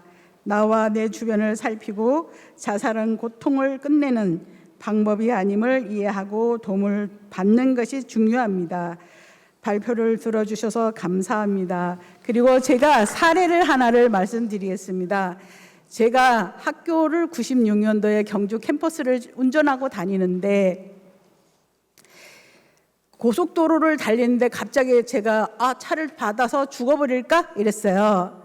그게 정말 그러다 보니까 제 마음이 그러면 은사 스님께 이거 누가 되고 부모 형제가 누가 되는데 이게 뭐지? 그러면서 제가 거기를 지나 다닐 때마다 한동안은 그 며칠은 그게 생각났어요. 이게 뭐지 하고 생각하니까 그 자리가 교통사고로 돌아가신 분이 그 자리에 있었던 거예요. 그래서 우리가 갑자기 내가 죽어버릴까 이러면 나도 모르게 그런 생각이 일어날 때 이게 뭐지 하고 뒤돌아보면 무슨 사연이 있어요. 그럴 때 이거 절대로 안 돼. 그래서 거기에 교통사고가 났다고 생각이 들면 자유인이 되라고 그 자리에 머무르지 말라고 마음을 내주시면 그 자리는 자유롭고 평화로워요. 그래서 그 다음에 제가 그런 마음을 내고 지나갔을 때는 아무 일이 없었습니다. 그리고 또 하나는 자살을 했은 청년이 자살했을 때 제가 울릉도를 가서 그 아이를 입관을 시켜서 육지로 넘어올 때 무슨 생각이 들었냐면 입관할 때 닦아주고 하는 걸 다 하면서 저는 나무아미타불 하고서 했을 때 그 아이는 가자마자 후회를 했어요. 자살을 하면 끝나겠지 하잖아요. 우리 대체적으로 내 괴로우니까 나 여기서 끝나고 버리고 죽어버리고 말 거야 이런 생각을 가지면 오해예요. 오해. 이거는 믿거나 말거나예요. 저는 체험을 했으니까. 그랬을 때 제가 그래서 왜 그렇게 거기는 왜 죽게 됐냐면 부모님은 한의대를 가라 했고 얘는 한의대를 가기 싫었어요. 그러다 보니까 피하다가 울릉도까지 가서 몸을 벗었는데 입관하시는 분이 뭐라냐면 여기서 이 육신을 찾은 것은 정말 복 많은 거라고. 거기서 가면 찾을 수가 없대요. 그런 이야기를 하면서 닦아주셨어요. 그랬을 때 제 마음에 느껴진 거는 후회하는 마음. 정말 미안하다고. 이렇게 안 해도 되는데 가서 보니까 후회되는데 돌아올 수 없잖아요. 그래서 제가 지금은 돌아올 수 없지만 다음 생에는 긴 인연을 가지고 무슨 일이 있어도 물러섬이 없는 그런 인연으로 우리 만나자. 신도님 자제분이었어요. 그래서 그런 인연도 있습니다. 다른 인연도 있지만 우리가 좌절과 절망과 열등의식에서 또 외로움과 괴로움에서 그때 순간 죽어버릴까? 또 사고 현장에서 죽어버릴까 이게 느껴져요. 교통사고 난 자리는 한 사람을 데려가면 그 사람이 나간대요. 그런 말도 있어요. 그래서 그러지 않고 절대로 누굴 데려가지 말고 자유인 되라. 마음으로 자유인 되면 되잖아요. 저는 그런 것을 느꼈습니다. 감사합니다. 네, 태안 스님 감사합니다. 질의응답은 방금 사례 얘기해 주신 걸로 가름하도록 하겠습니다. 감사합니다. 네. 계단 천천히 내려가 주세요. 계단 경사가 급하니까 천천히 내려가 주세요. 네. 예. 사례 말씀해 주신 걸로 가름하도록 하겠습니다. 그 내용이 질문과 똑같습니다. 예. 예, 이어서 원불교 대표로 정경숙 센터장님 모시도록 하겠습니다. 둥근마음 상담연구센터 센터장이시고요. 원불교와 함께하는 삶 그리고 생명 이야기를 발표해 주시겠습니다. 네, 가운데 나와서 인사하겠습니다. 반갑습니다. 정경숙입니다. 네, 감사합니다. 우선 저희 주관하는 입장에서 이 우중에 이 많은 분들이 오시려는 생각을 못하고 저희가 준비한 자료집이나 기념품이 부족해서 들어오실 때 받지 못하신 분들은 저희에게 꼭 연락을 주십시오. 준비했다가 전달하겠습니다. 네, 앞에 우리 스님께서 좋은 말씀을 많이 해주셔서 저는 아주 간단히 시간을 맞추면서 넘어가겠습니다. 자, 원불교와 함께하는 삶과 그리고 생명 이야기입니다. 저희는 10년 동안 생명 존중에 관한 부분을 여기 현장 서울교구 청과 함께 대시민 만나는 그런 시간을 가졌습니다. 절실한 마음의 치유가 필요하다라는 것은 여러분들이 다 알다시피 오늘 되풀이해서 많이 들으셨을 겁니다. 그래서 저희 원불교에서는 공감과 소통이라는 정책 하에 서울교구, 여기 교구청 여러 교도님들, 오늘 오신 교도님을 포함해서 저희 둥근마음상담연구센터가 생명 존중과 관련된 그런 그 사업을 사업이라면 사업이고요. 사람을 시민들을 만나고 있습니다. 최근에 많이 화두로 나서고 있는 것은 물질과 정신이 어느 시점에선 만나고 있구나라고 과학자들은 미시적 세계의 관점에서 얘기들 하고 있어요. 그리고 죽음학자 또 심리학자 정신과 의사들 역시도 이제는 인간의 육체는 영원불멸한 자아를 둘러싸고 있는 껍질에 불과하다.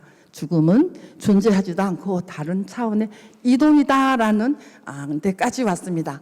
그러면 원불교는 서태산 대둔사님이 창시자이신데 108년 전에 이미 이러한 부분을 간파하시고 법을 내놓으셨습니다. 그래서 생로병사의 인연의 사슬을 끊고 생사자유해탈하는 이 좋은 법을 세상에 펼쳐서 저희는 함께하고 있습니다.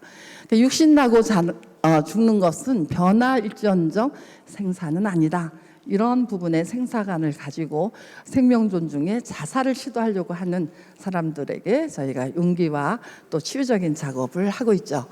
자, 그래서 올해가 10년 됐습니다. 저희가 딱 2015년에 시작해서 올해가 10년 만에 한번 통계를 내봤어요. 그랬더니 작년 12월 말까지 저희는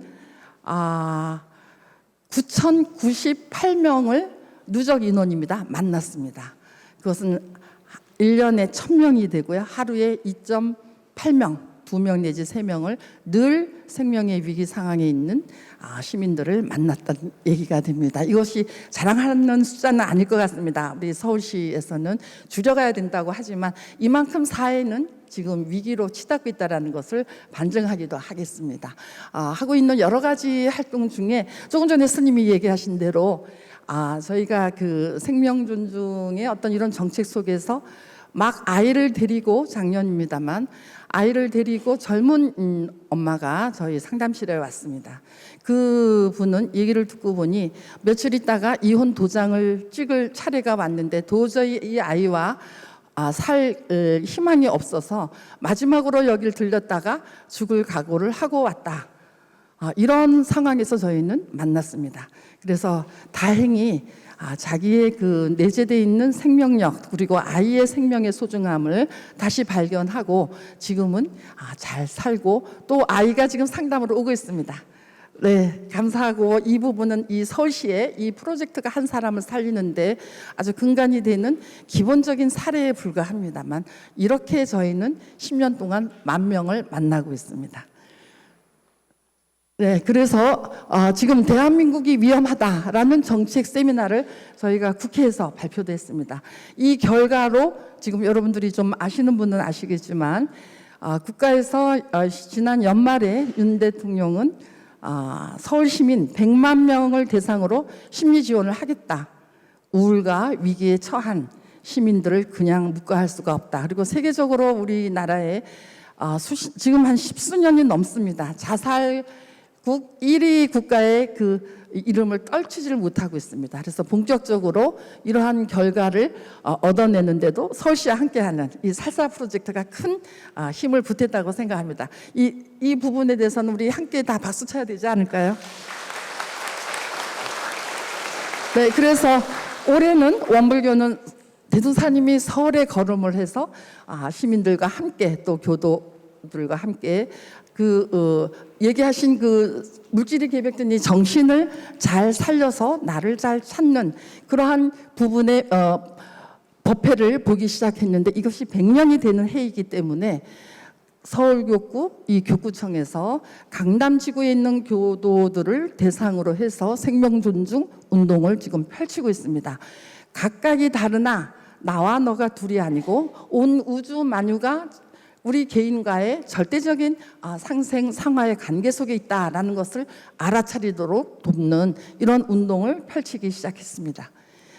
그래서 이렇게 50명의 자살자들 위한 대위령제를 바로 여기 현장에서 600여 명의 교도들이 모인 가운데 저희가 성대하게 위로의 그 법회를 받습니다. 또 각 교당을 돌면서 법회도 생명 존중에 관련된 교육도 하고 생명사랑 지킴이도 교육을 해서 100여 명이 지금 현재 발족도 했고요. 또 함께 계신 사종단 여러분들과 함께 간담회를 수시로 열고 오늘의 이 큰 행사도 이러한 일을 거쳐서 저희가 여러분들과 함께 하게 된 일입니다. 네, 그리고 제가 조금 전에 실버 합창단에서 노래를 했습니다만은 생명사랑 지킴이 실버단들이 이 좋은 뜻에 동참을 해서 노래도 하고 또 교육도 받고 주위에 선한 영향력을 펼치는 운동을 지금 하고 있습니다. 그리고 현재 들어오다가 왼쪽에 보면 이 지역 주민, 서울 시민과 함께하는 은혜의 공간이라는 것이 자리 잡고 있어요. 거기에서 생명 존중과 관련된 부분의 프로그램이 진행되고 있고 지역 주민들이 함께하고 있습니다. 여기 보면 거기에 참여하신 분들도 계신 것 같아요. 오신 거 감사합니다. 그리고 또 하나 지금 아까 국가법으로 이게 제정이 됐다고 했을 때 이 생명 존중에 대한 부분은 지금 심리학계에서도 큰 관심을 갖고 지금 교육도 시키고 치유적인 작업도 활발히 하고 있는데요. 그중에 오래상자치료학회에서는 작년부터 아까 우리 회장님이 아마 여기서 인사도 하셨지만 그 오래상자라는 공간을 통해서 구스타프 융이 어떤 면에서 내 내적에 자기를 찾아주는 방법을 드러나게 하면서 알아차리게 하는 바라보면서 알아차리는 적극적 명상법을 이렇게 알려줘서 저희는 이 학회를 통해서 생명 존중과 관련된 위기자들을 많이 돕고 있고 실제로 그 사례는 좋은 예로 한 사람씩을 살려내고 있습니다. 이와 같이 뭐 앞에서 많은 얘기를 했고 우리 그 네 가지 은혜, 큰 은혜의 각기 요소들이 서로 진강급의 그 원한적인 상생 조화 관계 윤리로 해서 원리로 해서 이 세상을 운전하고 있다라고 보는 이 관점으로 새로운 나와 만나는 순간과 과정을 그때그때 경험하게 함으로 해서 새로운 나를 세우는 이런 작업이 이 생명 존중의 한 일로서 저희는 상담센터에서는 하고 있고 또 서울교구청 원불교는 여러분들과 앞으로도 계속 해 나갈 것입니다. 자, 그래서 한 사람의 삶을 일으킨다는 거 우리는 지금까지 얘기한 원불교의 교리의 마음공부라는 이름으로 통칭으로 잘해서 이 세상을 좀 더 살기 좋은 나라로 살기 좋은 세상으로 만드는데 앞장서자고 오늘 여러분들 여기 오신 거 아닌가요? 맞으면 네. 박수로 부탁합니다. 네, 감사합니다. 네, 감사합니다. 우리 센터장님도 이게 충분히 답변을 해주셨기 때문에 질문은 생명학과의 내용 속에 다 나와 있었는데 그럼 30초 동안 대답하실 수 뭐 있으면 다른 것은 아니어도 여기 오늘 앞에서 다 앞서 발표했듯이 사람을 만든다는 것은 어떤 기술이나 기법이 중요하다기보다 제일 우선적으로 그 사람의 성품과 받아들이려고 하는 태도입니다.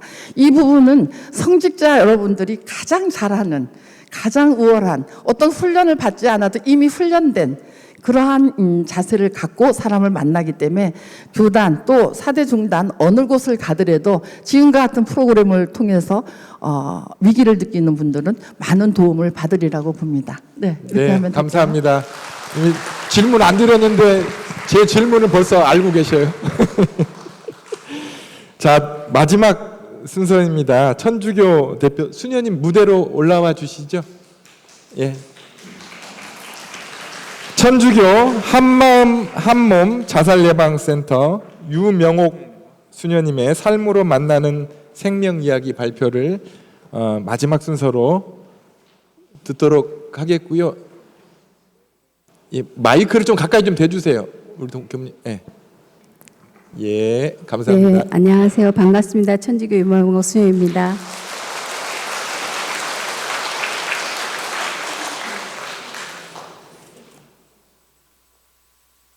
안 가는데 정이 안 돼.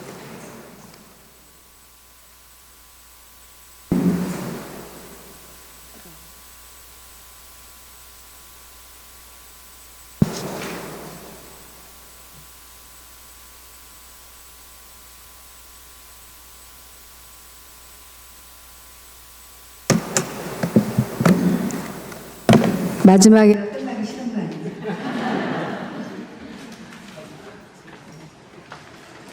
화면 안 보이는 시간은 차감해드리겠습니다.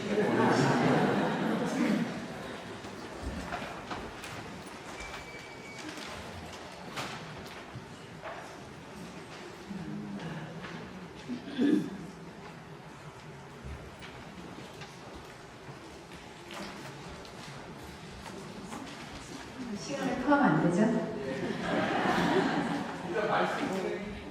네.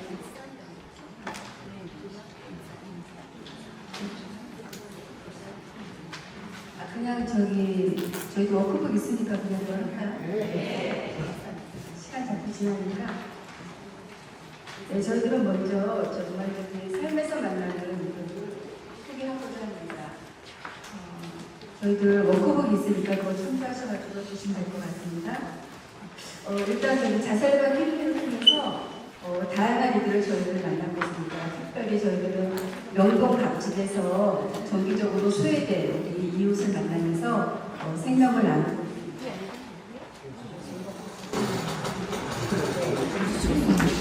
그리고 또한 저희들은 각 기관, 특히 신분계 수련하는 분들을 통해서 학교 등을 일하면서 생명 존중 교육과 자살 예방 교육을 통해서 생명을 나누고 있습니다.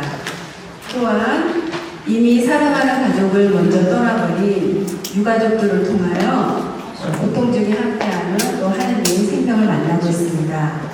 월 2회 종교 예식을 통해서 또 한 달에 한 번 이어지는 자정 모임, 저희들은 자정 모임이 10개 팀으로 구성되어 있고요. 한 달에 한 참석 수가 7, 80명 되는 이들이 만남을 통해서 큰 위로와 그런 지지를 받고 있습니다. 또한 한 달에 한 번 이어지는 도보순례를 통해서 자연 안에서 순교자들을 만나고 또 그 안에서 하느님의 사랑을 만나면서 신앙을 굳건히 다져가고 있고, 연일에 이루어지는 유가족 피정을 통해서 더욱더 깊은 하느님과의 만남 그리고 이웃과의 그런 위로의 시간을 가지면서 생명을 살아가고 있습니다. 구체적인 사례 3가지를 통해서 한번 저희들이 본 센터를 통해서 어떤 생명의 길을 살아가고 있는지 한번 알아보도록 하겠습니다. 첫 번째 사례자는 저희 자정 모임 프로그램에 참석하고 있는 자매님인데요. 이분은 청년인데 이분은 모친과 친조모가 굉장히 갈등이 있었고 그 갈등 중에 할머니가 자살 시도를 하였습니다. 이제 그러다 보니까 그 모든 화살이 그 어머니에게 쏠리다 보니까 어머니가 그 사실을 견디지 못하고 결국은 자살을 하였습니다. 그래서 이 청년은 가장 도움이 필요한 사춘기 때 아무도 없이 사회에 홀로 떨어져서 홀로 생활을 하게 되었습니다. 그래서 이분의 너무나 큰 어려움을 겪었고 여러 번의 자해 시도와 그다음에 자살 시도도 여러 번 하였고, 그러한 가운데 이분이 회복을 하여서 지금 이제 이분이 희망하는 것은 본인처럼 어려움을 겪고 있는 아이들을 위해서 그룹홈을 만들고 싶다고 합니다. 그래서 지금도 그 비영리 재단 그거를 설립해서 후원금도 모으고 있고요. 여러 가지 이렇게 거리 활동을 통해서 제가 이게 사진을 올린 거는 이게 너무 표정이 좋았어요. 모임할 때마다, 그다음에 만날 때마다 너무 표정이 좋아서 사진을 한번 실어도 좋겠냐니까는 영광입니다, 수연님 그러셨거든요. 그래서 만날 때마다 너무 이런 청년이 어떻게 삶을 그렇게 마감하려고 생각했을까 할 정도로 너무 아름다운 청년이었습니다. 그래서 혹시 길 가시다가 후원하고 있는 분 만나면은 후원해 주시면 너무나 감사하겠다는 생각이 제가 들 정도로, 그래서 여러분들 그 얼굴이 굉장히 너무 아름다운 청년이었습니다. 예, 그래서 여러분들, 그래서 그런데 지금도 어려움이 닥칠 때마다 수시로 자살하고 싶은 생각, 자해하고 싶은 생각이 든다고 합니다. 이분은.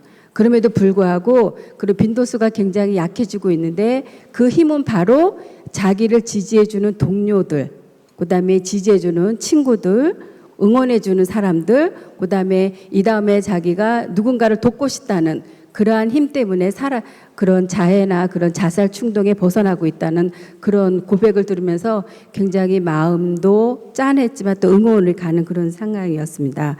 그리고 두 번째 사연은요, 형제님 이야기인데요. 이분은 3년 전에 딸을 세상을 떠나보냈습니다. 딸을 보내고 나서 굉장히 우울감에 빠져 있었고, 그다음에 유가족들이 겪는 모든 것을 겪었어요. 수치심, 죄책감.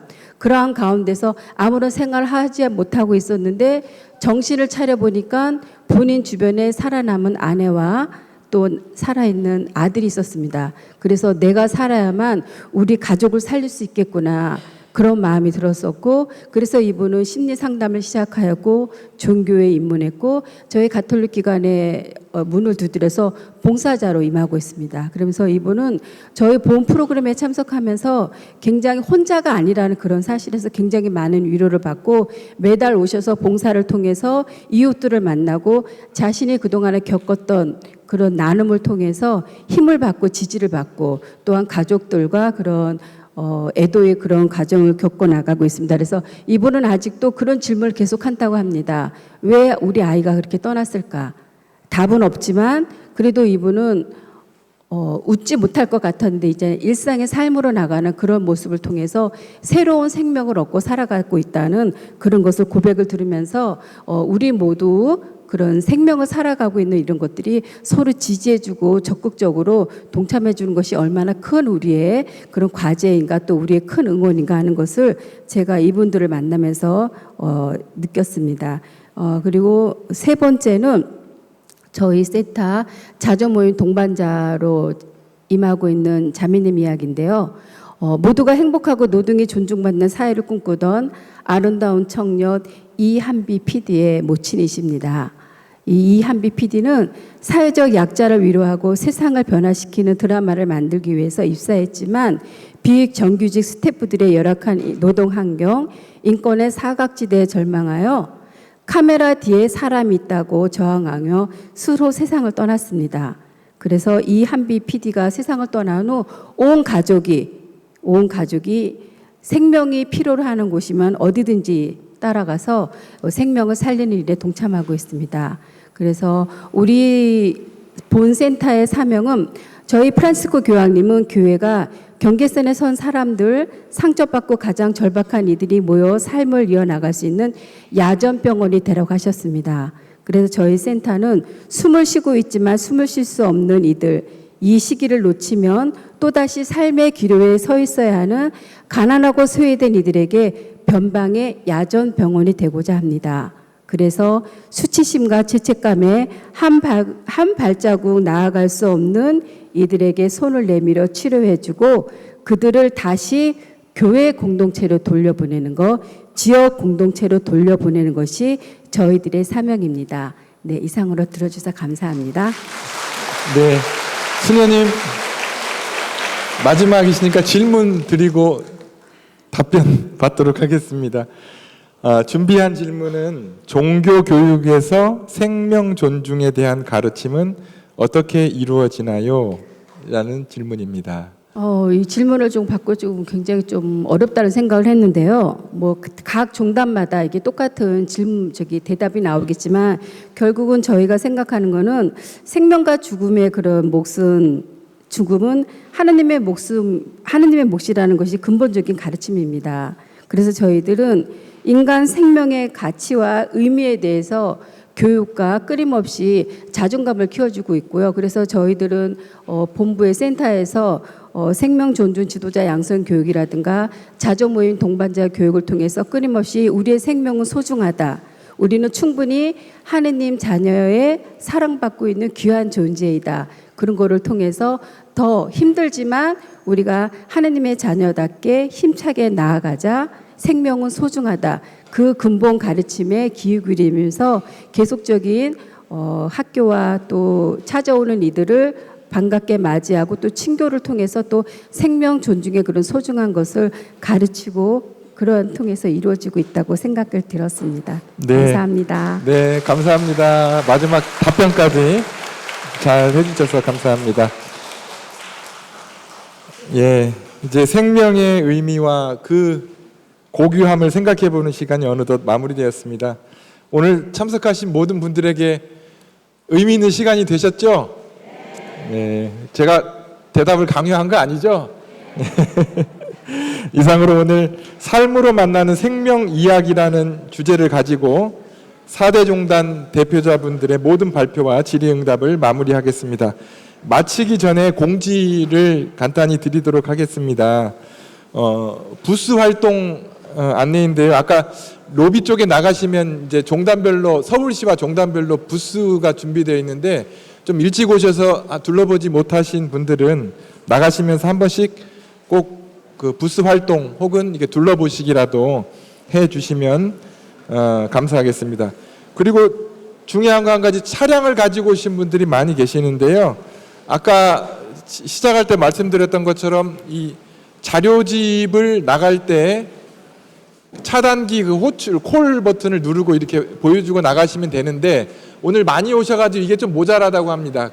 이렇게 입구 쪽에 나가실 때 차량 가지고 오신 운전자분 중에 자료집 못 받으신 분은 이 앞에 이거 프린트 해가지고 앞에서 나눠드릴 겁니다. 꼭 받아 가 주시기 바라고요. 그러면 차량으로 나가실 때 이상이 없이 가실 수 있습니다.